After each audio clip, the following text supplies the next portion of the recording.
So it's just a horrible scree slope. I'm sure other people have done this. I'm not the first person to do it, because we all have the same thoughts and ideas in the hills. You know, it's been going on for a long time and thousands of people do it. So I just cut across there, down and across there, and it gets a bit grassier over here, as you can see, so that's what I'm aiming for. And it's avoiding a lot of unnecessary, well, avoidable effort along the top. There's no pleasure in it anymore. There's no attraction. There's no advantage. There's no photographs. So there's about 40 minutes of climbing.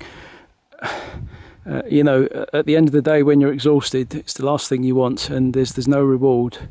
Then you drop down to a col. Hold on. There, and then down to the valley. There. So I'm going straight down to it from here.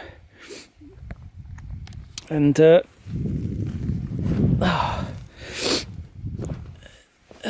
might be a bit more rough stuff. Well, there almost certainly will be a bit more rough stuff, but there is some. There are some grassy sections as well, which is fine. And I can just come down, you know, slowly, taking my time, and there's no effort involved other than placing my feet very carefully and planning your next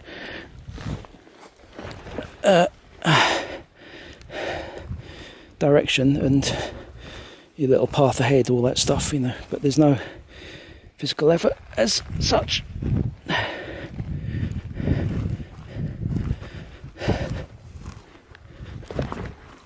You won't see this described in the books, or maybe you will. It depends which book, but not your sort of average book, which just tells you the normal conventional routes. You do see occasionally books saying there are escape routes, for example. They won't necessarily tell you where they are, but you know, you will see them fairly obviously. And you know, if it's a very long walk, for example, a 12-hour walk, for example, I've read such books. I have such books on my shelves. They might say there are various escape routes, you know. So I've just found one. I can't wait to be in the sunshine again. Out of the clegg, out of the drich. The Scottish word for that stuff is drich.